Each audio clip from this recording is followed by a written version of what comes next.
This is the Relevant Podcast.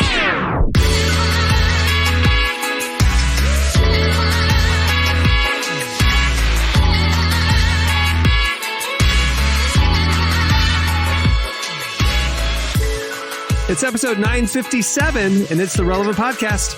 Here in Orlando, I'm your host, Cameron Strang, and joining me from Loverland, Virginia, it's Jesse Carey. Hello, hello. From Nashville, Tennessee, Relevant Senior Editor Tyler Huckabee. Howdy. Derek is out again today. And from Austin, Texas, author, speaker, podcaster, Jamie Ivey. Hey, guys. We have a great show in store for you today. Coming up later, we talk to Ekemini Uwan and Dr. Christina Edmondson. It's a fascinating conversation. Derek actually does the interview, so we will hear Derek Miner today. So it's actually he blew it away. Like I thought it was a really. I sat in on it. I did not join the conversation, but I was there in case anything went awry. They didn't need me at all. In fact, I probably held it back. It showed me because it's a really, really great conversation. I'm glad we get to share it with you guys, and I thought everybody did great, but Derek hit a home run. We got to get this guy interviewing more people. Yay, Derek. We also have your feedback at the end of the show. We have slices coming up, but before we get going, this is an audio medium. And you guys don't realize that we see each other visually. Uh-huh. It looks like Jesse is through the sat phone coming to us live from Kuwait or something out on the. I don't know why you're desaturated and you look like you're at an army. I don't know either. I know the power went out here recently, and so maybe all the modems are booting back up. But I'm in a very high traffic area. I'm going to point, and I think I showed you guys this earlier. There's a window right here, and you can see probably people out there right now at street level. And that window is about 3 feet from you, and that window is directly on a busy sidewalk. So you've got people walking by 3 feet away from you. My question is that clear glass or is it tinted / reflective glass? It's clear on my side. You? It's clear on my side. And I can see out perfectly. All they see is a mirror, a giant mirror. And it's not a small window. It goes from floor to ceiling. I love it. And I spend much of my day looking out this window, and people will come and stare directly into it, not knowing there is a person directly on the other side. Man. Surely they realize that you guys didn't install a mirror on the outside of your building, and it's a window. I mean, you'd be shocked.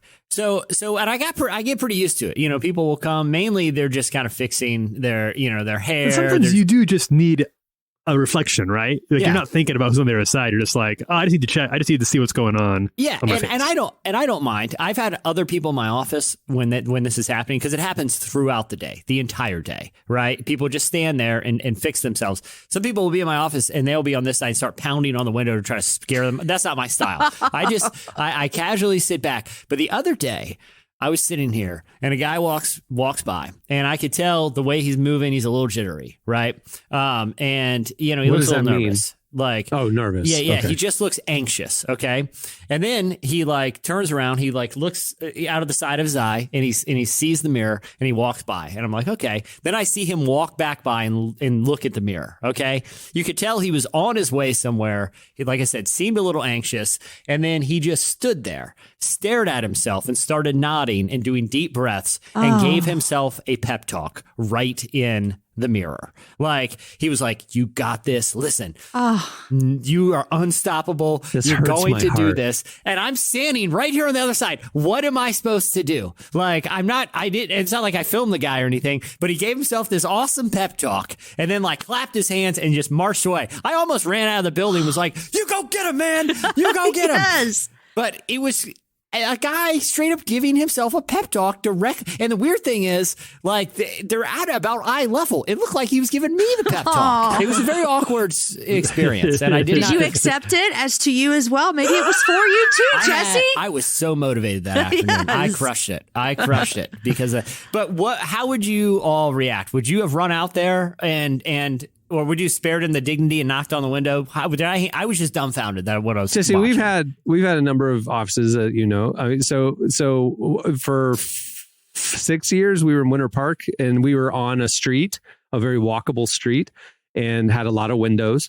And there was a college across the street.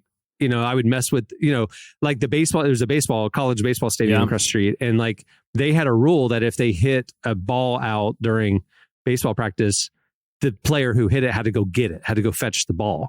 Well, these balls are flying into our parking lot. They are a hazard. So if we ever saw a ball go flying past the window, I'd run out there and grab the ball before the player saw. And then we'd see baseball players milling all around our parking lot looking for their baseball and stuff. So yeah, I'm the guy who goes out and messes with people, messes with pedestrians. So I would have probably done a light tap on the window, just enough to say, thanks, buddy. Someone made the discovery that if I get up close enough to the window, like just put my nose, you come up, in like a ghost figure or something. Yeah, and I'm thinking about getting a scary mask, or at least a comical mask. Jesse, not to that man though, like not to him, not on that day of his life. No, the ghost of Abe Lincoln's back there. Oh, yes, yeah, do that. And do like thumbs ups and stuff. Like, oh, dude, just nod. I just nod slowly in an Abraham Lincoln mask from the you see through the veil darkly. You never know what's back there. It could be Abraham Lincoln giving you a thumbs up. Absolutely. I had a big gorilla mask in my office for years. I would put that on. That's right. Like a big gorilla just kind of come up. But would you fade in and out, or would you bob around like you're a captive gorilla? No, I would just kind of come in and then I'd be gone, and he'd be like, "Did I just see what I thought I saw? Is there a gorilla in that room? What is going on?" And they have no way of checking. There's no like street access to here. It would be a mystery forever, and I would love it. Hey, give them a story to tell. Remember that one time we walked by that mirror, and there was a legit captive gorilla back there, and he was pounding on the glass. And I think he tells his friends voice, for years. You know that building that has no entrance right there? You know what they do? Animal experiments. I saw a gorilla once. and it tapped on the glass, and I think in a creepily human voice it said, "Help me, help me, help me, help me." They're doing experiments in here. It's crazy. Oh man, I'd be all about that. You got to do that, man. That's fun. Hopefully, I wouldn't be shocked if someone pokes in. I'll turn my camera if it happens during the recording. So I can send you my gorilla mask. I still have it. Please do. All right. They're experimenting in here. Help, Coco. Help, Coco. Oh my gosh. We need to help him. They got a very human-like monkey in there. I think we got our end of the show clip. Help Coco. Help Coco. All right. I was trying to give myself a pep talk before this big job interview. All of a sudden, I stumbled upon some... I mean, this thing was human-like. It sounded like a human man talking. Like a Planet of the Apes situation. Coco may be the most brilliant ape ever who's trapped in that random office. Why did they just have him in an office? Who is Coco? And then one day I'm just gonna come running around the block like in the ape mask, but wearing like a human robe, and just run and just watch as. Oh my god! Just keep going. Yeah, just not run past the person. Just don't stop. Just run down the beach until out of sight. They found a gorilla with nigh human intelligence. They have him working for a podcast studio, maybe? Listen, it's hard. This job market is hard to find good people. We had to actually experiment and then train a living primate to No, you're just proving the model that podcasting is so simple a monkey could do it. Yeah, exactly. Now, I will say this. We've done lots of experiments on this monkey, but nonetheless, it's a monkey that's producing podcasts. Coco likes MeUndies. Now I want to tell you about Squarespace.com. When I was making my first monkey website, their 24-hour customer service. Are you tired of eating bananas all day? Coco likes HelloFresh. I used to get so mad at my own internet provider, I would just fling my poo all day. Now, with Squarespace's 24/7 customer service, I have plenty of time for climbing and bananas. Well, hopefully this podcast is better than one that a monkey could produce. So yeah, we'll see how it goes. This was a weird 10 minutes, guys. Who's on the show today? I already said all that. I apologize to them. Yeah, absolutely. Yeah, I just wanted to preemptively apologize. Derek and Ekemini and Dr. Yeah. All right, we'll move the show along. Stay tuned. Up next, it's Monkey Slices.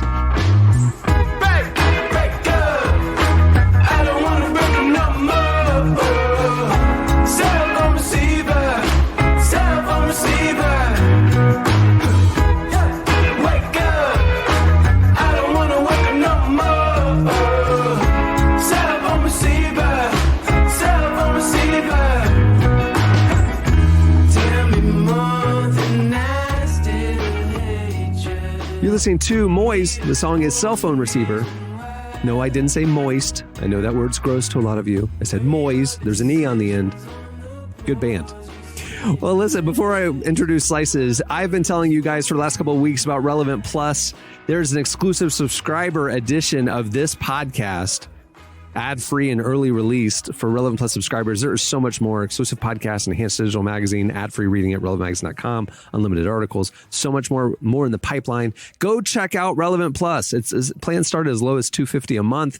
You can get all the information at relevantmagazine.com. Well, today's podcast is also brought to you by BetterHelp Online Therapy. People don't always realize that physical symptoms like headaches, teeth grinding, and even digestive issues can be indicators of stress.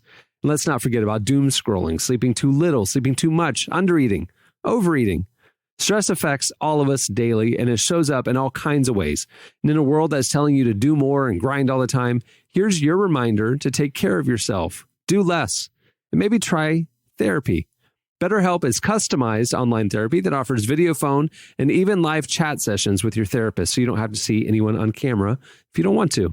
It's much more affordable than in-person therapy. Give it a try and see if online therapy can help lower your stress. And right now, Relevant Podcast listeners can get 10% off your first month at betterhelp.com/relevant. That's BetterHelp.com/relevant for 10% off your first month.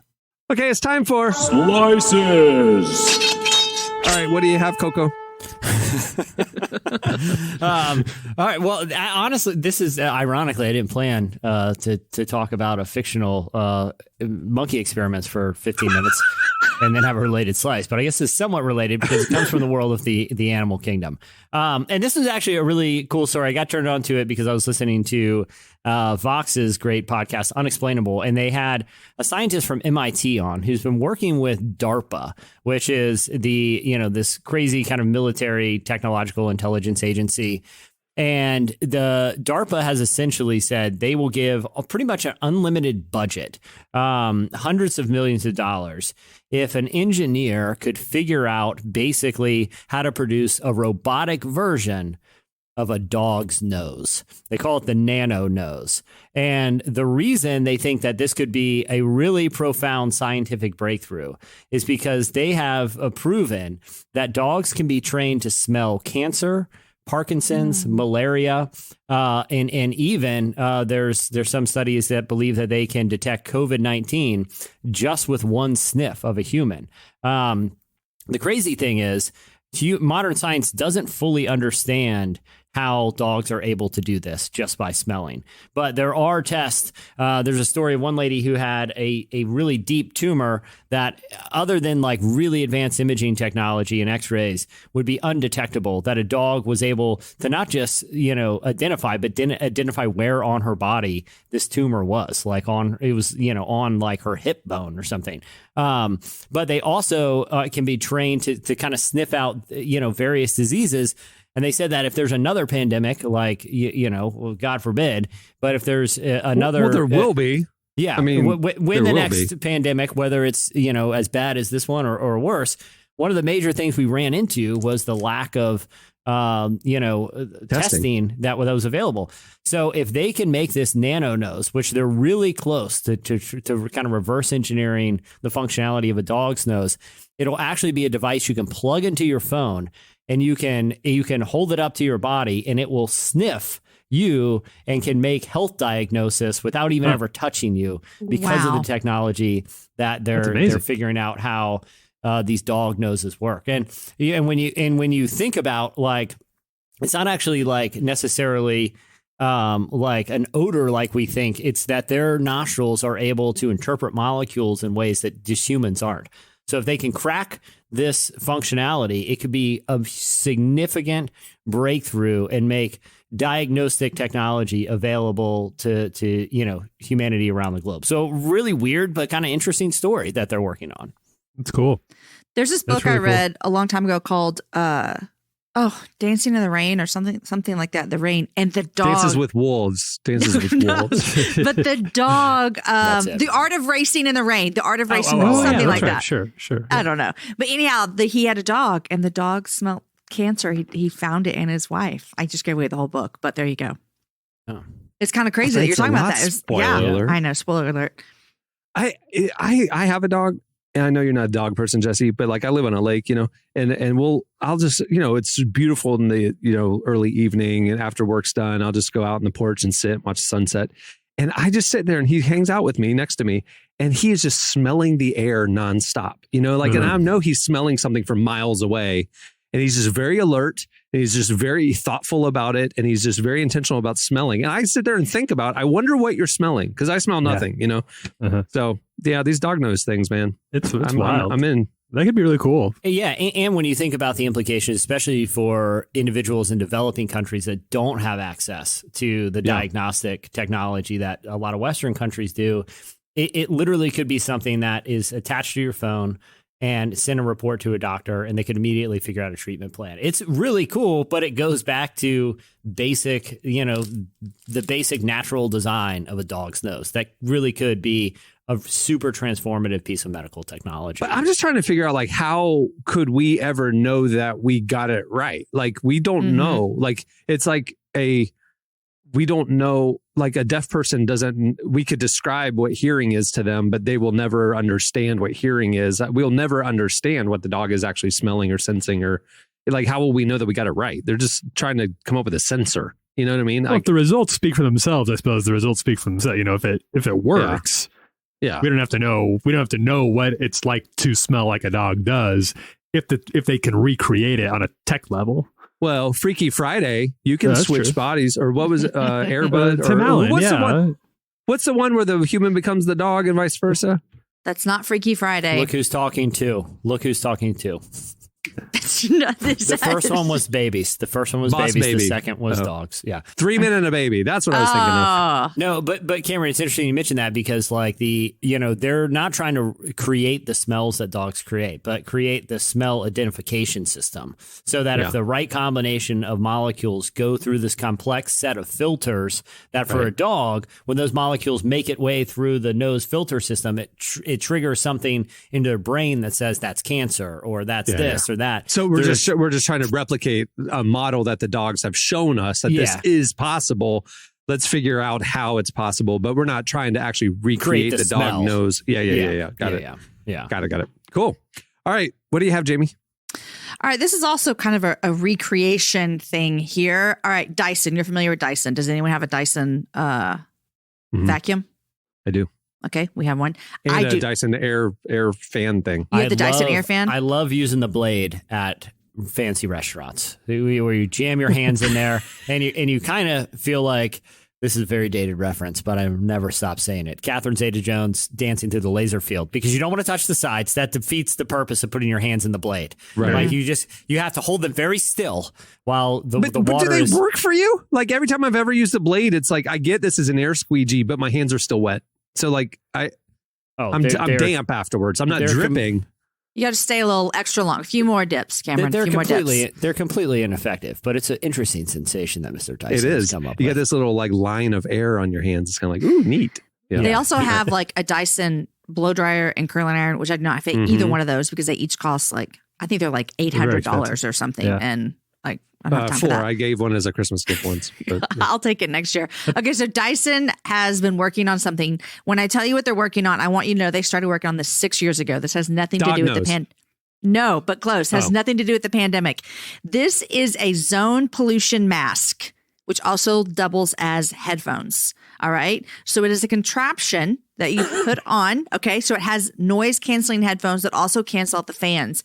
And then this mask, and there's 2 photos that I've seen in this article that I'll send you guys.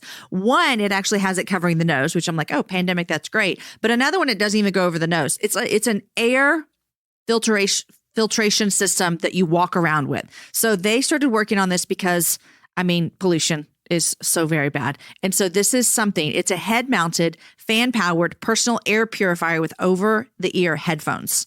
All right. So it has these. I see it. You look like a robot. It covers your mouth.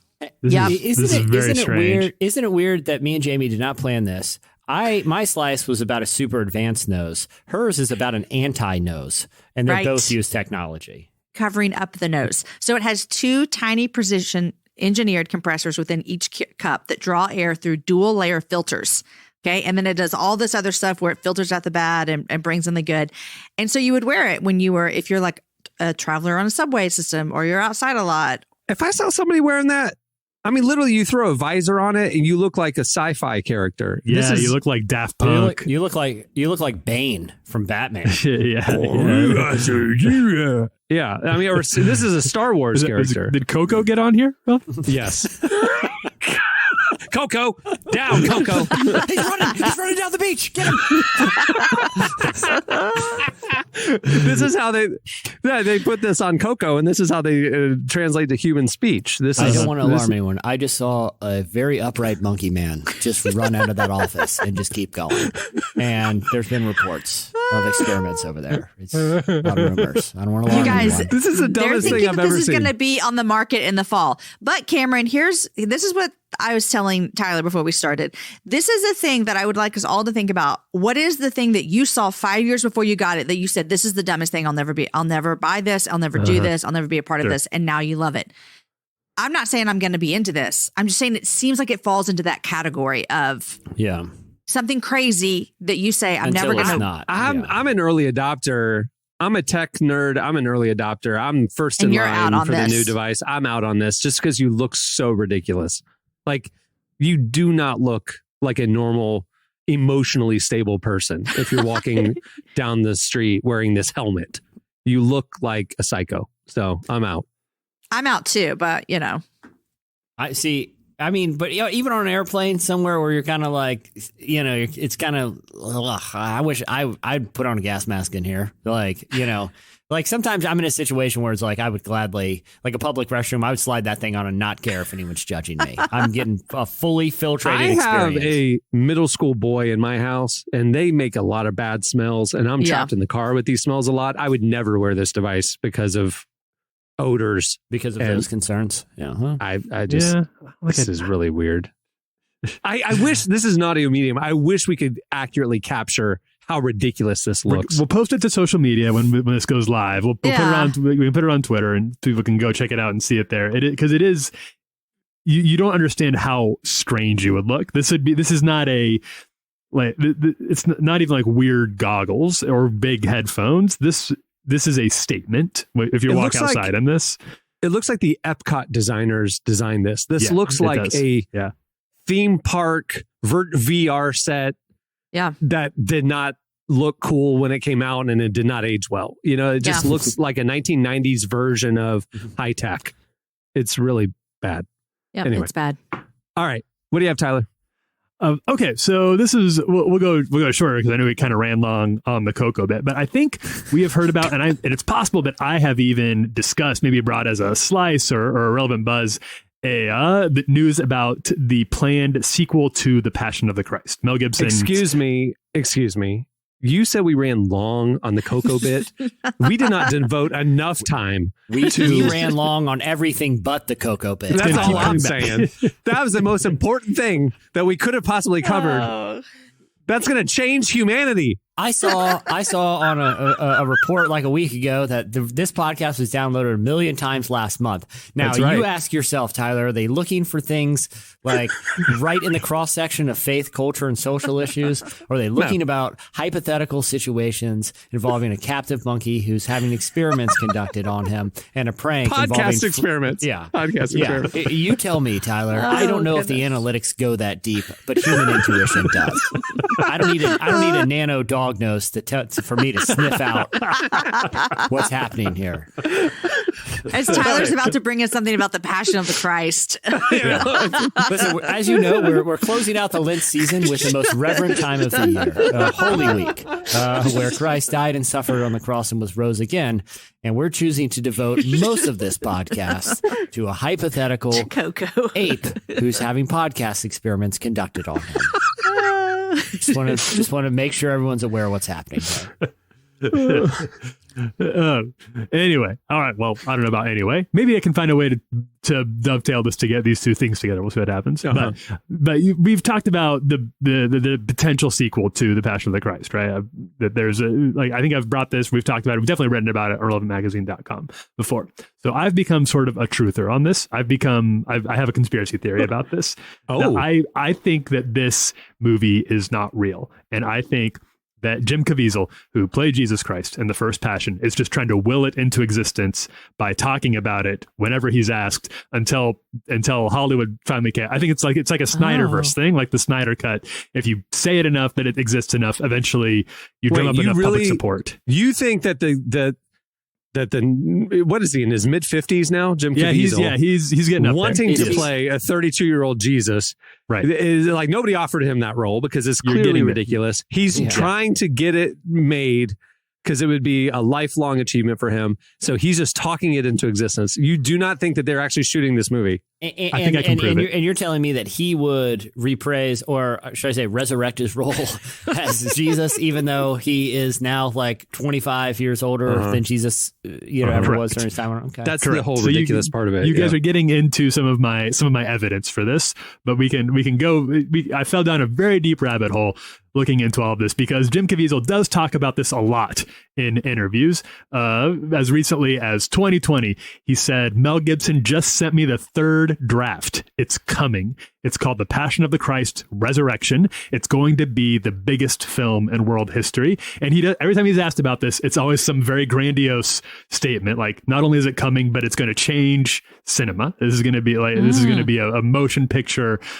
He also, this was from 2018. He said, I won't tell you how Mel is going to go about it, but I'll tell you this much. The film he's going to do is going to be the biggest film in history. It's that good. All right. So he gives lots of quotes like these while he's talking. The thing is, I do not think there is any actual evidence that this movie is happening or that anybody has even planned on it happening or that there is even a script in existence of any draft of any kind. Have we heard from Mr. Gibson himself? Yes. So we have heard from Mr. Gibson himself. In 2016, he was on USA Today. He was talking about about Hacksaw Ridge. And he said, and they asked him, like, oh, Jim Caviezel, to talk about the Passion sequel coming up. And he says, oh, yeah, the resurrection. Big subject. Oh, my goodness. We're trying to craft this in a way that's cinematically compelling and enlightening so it shines new light, if possible, without creating some weird thing. So that's sort of a non-committal. He says there's a resurrection. That's a big deal. We're trying to do something with it, maybe. And he's then 2 years later in 2018, he sits down with Fox News and he's asked about this script again. And he says, well, it's a tall order. It's a vast theological experience. It gets pretty wild. It's an acid trip. And you can hear, and we can maybe draw, you can hear in his voice, he gets sort of like a little bit trepidatious because he's asked, how close are you to being done? And he says, well, it's sort of never ending. It keeps revealing itself more and more the further you get into it. Everything from the fall of the angels to, it's just crazy. It opens up all these channels. This is the sort of thing that I say when I have not started on a piece yet. Like, if Cameron comes to me and is like, hey, deadline's coming up on this piece. How are we doing on it? I'm like, oh, there's so much there. We just haven't, we're really just digging into, and he's like, okay, well, when is it going to be done? I did not realize that was assigned to me. I thought we had outsourced that. Also, Jim Caviezel was 8 years younger when they were talking about this in 2016 or 2014. I know, it's been a long time. He appeared again. Mel Gibson was on the Colbert Report. Not the Colbert. I always do that. I still think of the Colbert Report. Looked like 20 years ago. He was on Stephen Colbert, and Colbert asked him about it and asked him, "Hey, is this still happening?" And Gibson says, "It's a few years off because it's such a big subject." And so Colbert asks him, "Well, what's it about?" He says, "Would you actually do it sort of like Inferno," referencing the poem? And Gibson says, "Well, I'm not sure, but it's worth thinking about, isn't it?" It's worth thinking about, isn't it? He doesn't even sound like he has the scope of this movie down yet. Like, he doesn't know what it would. He's like, you're dead on. You're a truther. You have revealed that it is not happening. Does Jim Caviezel know it's not happening, or is he like in denial, trying to will it into existence? Yeah. And he might be successful on it. He could talk about it enough that people are finally like, well, there's interest. People do seem to get excited whenever he comes up with it, but I don't want to get, this could get very dark if we talk about all the various, like, you know, Mel Gibson has obviously been accused of like very like serious things and has had to like apologize for those things. Jim Caviezel has become a very big QAnon guy. Like he's fallen really deep down the QAnon rabbit hole and believes in some very weird stuff. So that doesn't mean that Hollywood won't work with these guys. Hollywood will work with anybody who makes money, but there's definitely a cost assessment to working with, like, that's a liability for a movie like this. Well, one of them seems to have a very tenuous relationship with truth. And so just the fact that Jim Caviezel is suggesting the movie will happen, he also suggests that global elites are adrenochroming, these weird ceremonies and stuff. So I would take anything he says with some degree of skepticism. We can solve this whole thing. You don't have to wait for a movie. If you just go to the largest church in your town on April 17th, you're going to be able to see the whole production go down. They're going to have a play. Largest Baptist church. Largest Baptist church. They're going to have a play. Camels bringing in. Well, that's the birth of Jesus. Maybe.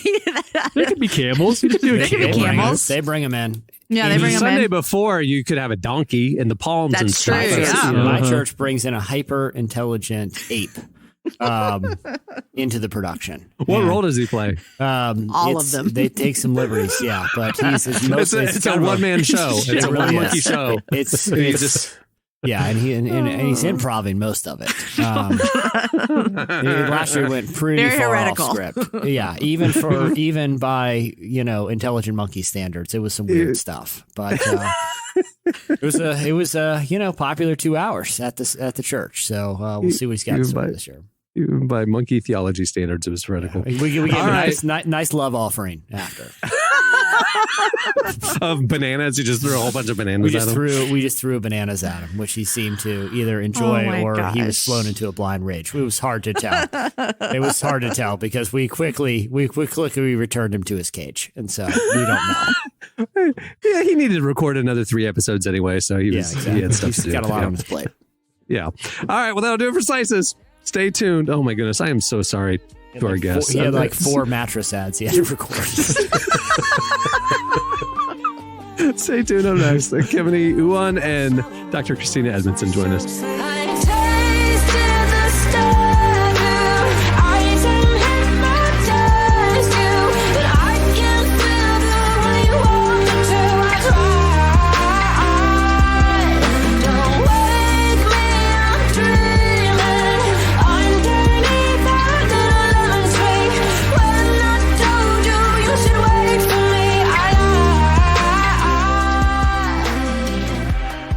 You're listening to Why Mona?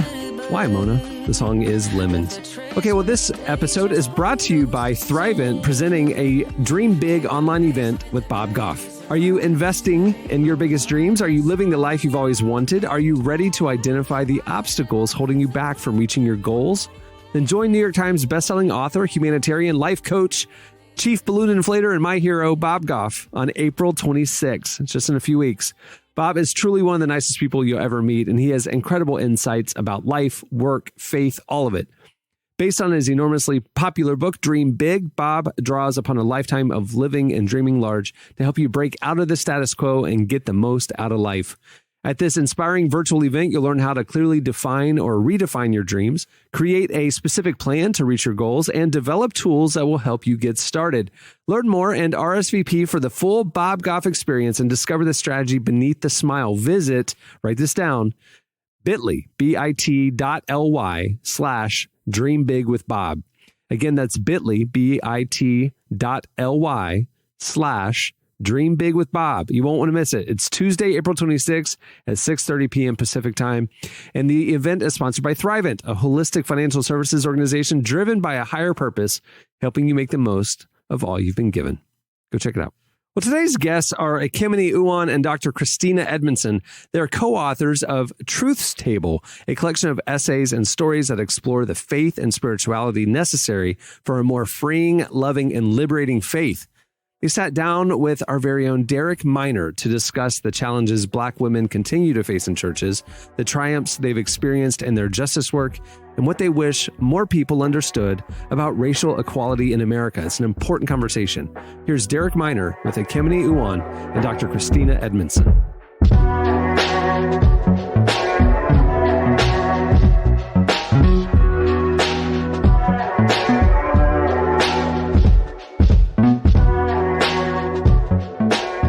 the book is broken down into 3 sections. It's life, it's love, and it's liberation.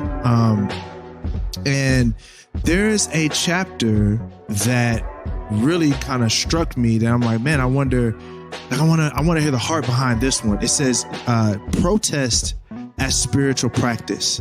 And I think right behind that, we have decolonize discipleship. Now, it almost feels like protest as a spiritual practice. When people think spiritual practice, they think Zen.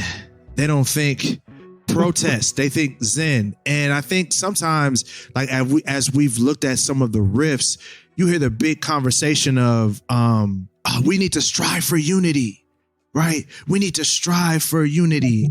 But you're saying protest as a spiritual practice. Can you really inform us as to what's the mind behind that? That's a brilliant chapter. Yeah, that's Michelle's chapter. And so, and that she is an organizer, right, for the movement for Black lives. And so, but I think that in a theological sense, like I can't speak for her, but right. I could say just from our framework, just as Christians, I think that we are born. Well, actually, Christina has a whole chapter about being born to resist. Okay, we're reborn to resist and resisting sin, resisting powers and principalities that are at work. Those dark forces. People don't like to talk about this, but listen, we believe in spiritual warfare at Truth's Table. Okay, so we believe that there's a real devil trying to get you, and that unless you get under the blood of Jesus Christ. That don't mean good. So let me just, get my little black church bag right there with that. But I would say that, we're born to, we are born to resist. That's what we do. That's what it means to be Christians. We're always actually beating back, or ought to be pushing back the powers and principalities of darkness, systems of oppression that mean to bind, tie up the marginalized, those who are destitute, the poor. Jesus came to come against, the imperialistic powers of our natural order as well. Not only just in the natural, but also spiritual. So that is the fabric of our faith, and so I think it is a spiritual, has a serious spiritual component to it. And so that's why I'm glad that chapter is in there, because I think it's important, because people have a hard time holding those two together. Absolutely.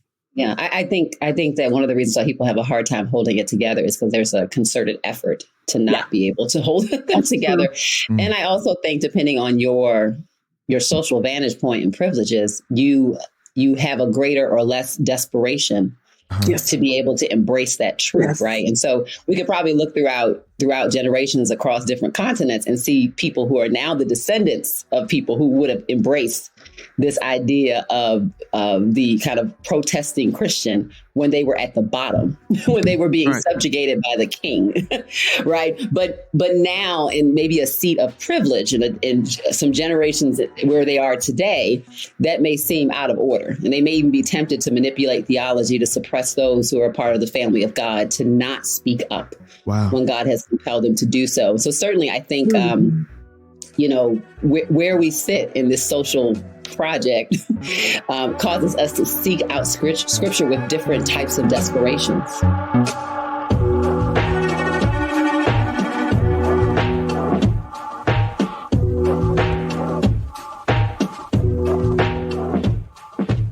Right. And in that same one, I see forgiveness. I see that in that same section, forgiveness. Can you unpack that? Because I think, I know me as a Black man, and for a lot of my brothers and sisters, we ain't made it there yet in certain places, right? We're struggling a little bit. Can you unpack the importance of that chapter for me? Yeah, so that's one of my chapters, and it's interesting because I think Derek, I've had other people talk about that. They're like, "Oh Lord," right? and yet I think, So I tried to do some framing around what is forgiveness and what it means to carry these debts, and what debts can we even expect to be paid, and what we are due. but I don't think of forgiveness as one and done. I think of forgiveness as a disposition in which we live with. Oh, it's kind of a desire or a longing that we have is to live free, right? To live unburdened. And so the example that in that chapter people will read is, I talk about if you ever had a debt collector call you, if you've ever owed anything or people think you owe something, like, debt collectors have a really exhausting job because they get cussed out people. Exactly. Yeah. And oftentimes, when people have wronged us, like straight up, because that's what happens to us in this life. There are people who we have our sin. People certainly sin against us, and Christ has something to say about that in his death and resurrection, even our sins and the sins against us, that we can live like perpetual debt collectors. We're constantly trying to collect debts from people. And the level of work and exhaustion that can take. And it doesn't mean that we're not due it. We're due justice. We do these things. Right. But it can also be a distraction at times. It can become all consuming. And so in that sense, thinking about how forgiveness can free us up. And I think to think about the ways in which Black women have been mistreated so deeply and ignored and attempted to be silenced because we're still talking. Right. And the consequences we bear for when we talk. That I think that there's a credibility in Black women talking about the freeing and liberative power of forgiveness. There was a very interesting chapter, and it really connected with me. I went to a multi-ethnic church in my formative years, just, college and after college. And I remember thinking like, okay, this is what we're supposed to do, right? Like it's supposed to be the church is supposed to be, all of these people put together and all in this one place. And I remember the way it ended really, really badly. And it really happened around the time Mike Brown was killed and Walter Scott and all these different brothers and sisters. And I remember just being so heartbroken, being destroyed internally, just being like, I'm feeling unprotected. And still to this day, still carry some of those wounds. And there's a chapter here, for selfish reasons, I would love for you to unpack it, because I think there's probably some people that are in multi-ethnic churches that are listening, and for people that may have left some multi-ethnic churches. And the chapter says love and justice in multi-ethnic worship. Please unpack that one for me. Well, this is, so Michelle, this is, Michelle's kind of worship leader and church leadership wheelhouse in a lot of ways. My work, it's interesting because I don't talk a ton about this topic, although I spent a fair amount of time through research and collaboration talking about racism in the church, multicultural, multi-ethnic churches, all those things outside of this book. I took it as an opportunity to not talk a whole lot about that in this book for me. So Michelle talked about that. Right. But I would say, but Derek, what you just described, I think there's a lot of people who see that and are told that, like, this is a foretaste of heaven. This is the way that it ought to be. And I think what I remind people is that we got the visible and the invisible church. The invisible church actually is that way. Right. It is that way. It is every tribe, nation, and tongue. We are going to be worshiping with people that represent so many different communities and experiences and cultures. And that is to the glory of God. And that's an expression that Christ is over all of the world in love and compassion. Like that's going to happen, not because we will it or we want it, but because Christ is the head of the church. It's going down. With that being said, on this side of glory, glory, we have got to do the work of resisting sin. And taking stock of who has power, social power, and who doesn't have power. And I think oftentimes what we see in multi-ethnic churches, multiracial churches, usually it's mainly multiracial churches, is that we can get a good photo op. There may be phenotypical diversity, but there's not a distribution of power and honor, which is kind of one of the necessary components of what it means to be baptized in Christ together, that we are submitting to each other, that we are honoring each other, that we are walking together.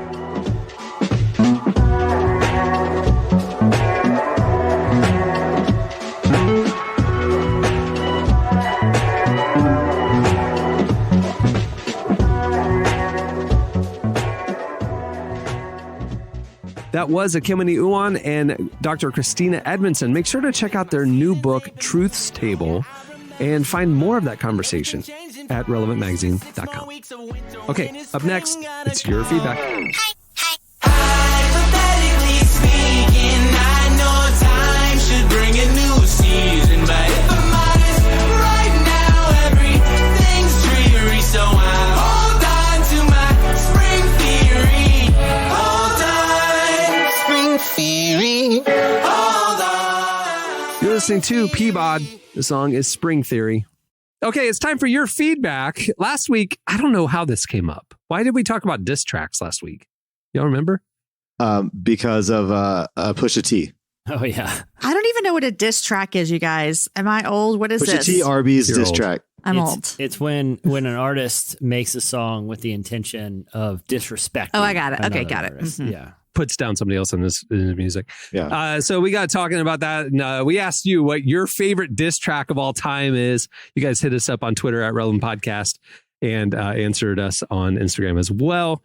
Here's a few of our favorites. Should we play clips? Let's play clips. All right. So we'll say the name and then Clark will play a clip. Here we go. I like this one from Ben. It's Carly Simon's You're So Vain, because she never actually says who it's about. There's rumors that it could be about multiple different guys, but the line is, "You're so vain, I bet you think this song is about you." What a degree of psychological warfare she's playing with every person she's ever met, because they're all thinking that was a shotgun blast. You know what I mean? That wasn't a sniper shot of targeting. That is everyone. I bet you're thinking about it. What a play by Carly Simon. She was able to distract everyone in her life. All right, here's a clip. You're so vain. You probably think this song is about you. You're so vain. All right, I love this one. The username is Love Light Music. It said the favorite diss track is Chris Tomlin's Our God, because it totally dunks on all other gods. Here's a clip. Our God is greater. Our God is stronger. God, you are higher than any other.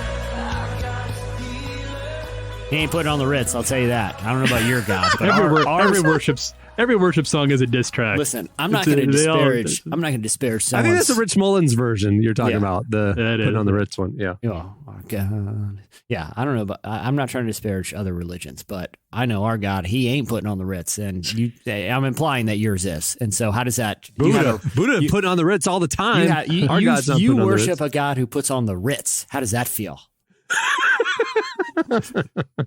Not ours. There's a lot of ours. There's a lot of like Christian. I guess that kind of works for our crew. There's a lot of like Christian songs. Like this is like the devil is bad is a diss track on Satan, which I guess is fair. And Lauren said that. Here's a clip of the W's classic, The Devil Is Bad. Why don't you get it in? I don't want to see your face around here no more.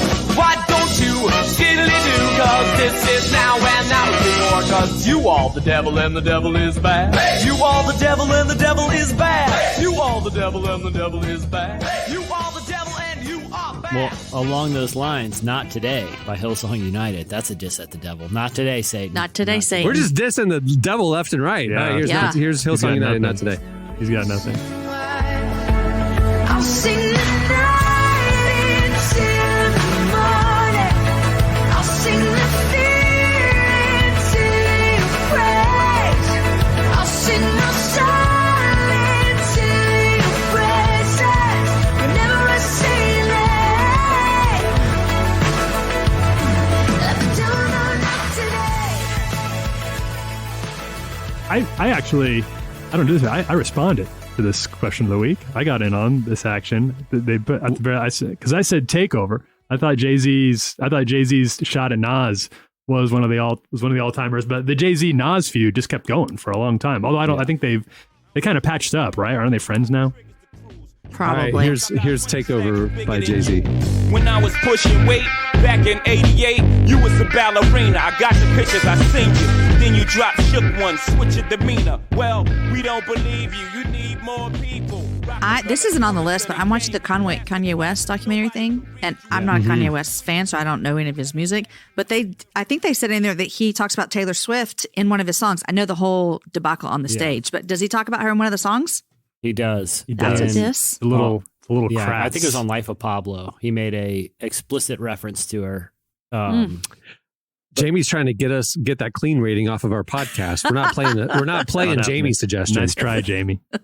Nice try. That's what Coco's podcast is for. Those hot takes. You can take that to Coco's podcast. Off the rails. Back to the cage, Coco. This person said no scrubs. Are they talking about the song from TLC? Yeah. TLC's No Scrubs. They're dissing guys who a scrub is a guy who thinks he's fine. I love that song. Hanging out the side of the passenger's, hanging out the passenger window of his best friend's ride. Yes. Yeah. No scrubs. No scrubs. We're dissing all the scrubs. I appreciate that song because they start off with the definition. Here's what a scrub is a guy who can't get no love. More songs should do that. Let's define the terms here. Yeah, exactly. Exactly.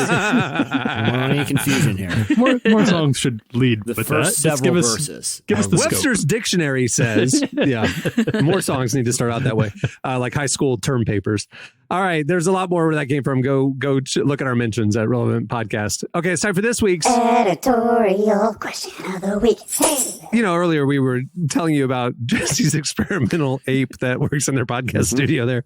And good work. You know, big news. The Coco Podcast Network is launching soon. And for this week's question of the week, we want your ideas for shows for the Coco Podcast Network. What shows would you like to see from Jesse's very well trained gorilla coworker? And maybe the theme song should be who sings it? Gwen Stefani? Banana.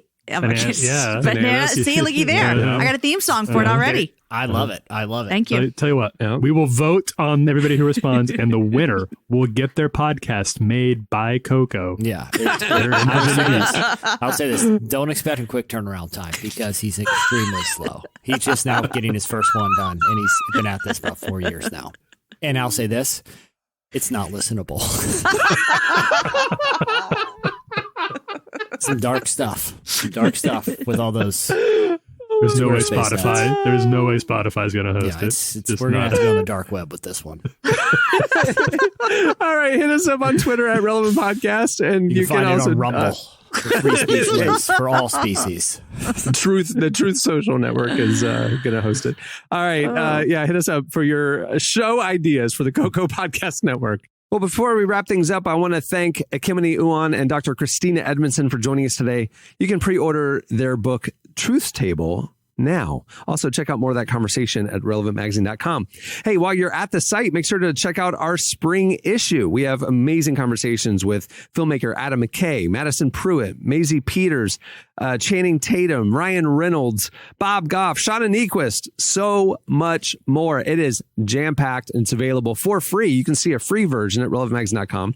You can also get the enhanced version ad-free by subscribing to Relevant Plus. It's one of the key benefits of Relevant Plus, as well as ad-free unlimited reading at the website, exclusive version of this podcast, like I mentioned, an exclusive new podcast called Relevant Plus Conversations, and more benefits coming. Go check out all the information, find the plan that fits your budget. Things start as low as $250 a month. You can find out everything at relevantmagazine.com. Also, don't miss our daily devotional series, Deeper Walk, which is presented by Lumo. We publish a morning devotional each weekday, and you can also sign up to get that devotional sent to your email address. It's right there in the faith section at relevantmagazine.com. Much appreciation to Lumo for making Deeper Walk possible. It's a great way to start your day. Also, if you like the show, make sure to review it and rate it wherever you listen, whether it's Apple Podcasts, Spotify, all the spots. It helps the algorithm, helps people find it, and we love seeing the feedback. If you don't like the show, just keep it to yourself. This is a positive place. This is a place where there's love and happiness. Okay. On that note, we'll wrap it up. I'm Cameron Strang. I'm Jesse Carey. I'm Jamie Ivey. I'm Tyler Huckabee. All right, we'll see you next time.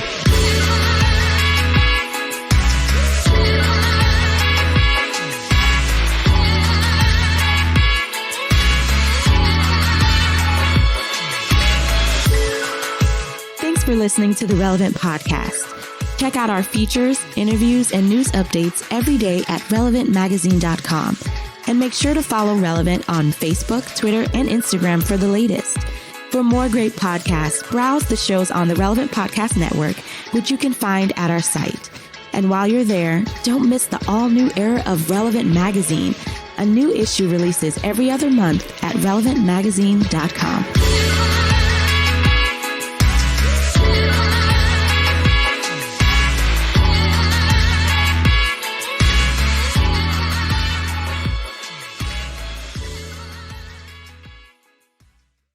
Help, Coco! Help, Coco!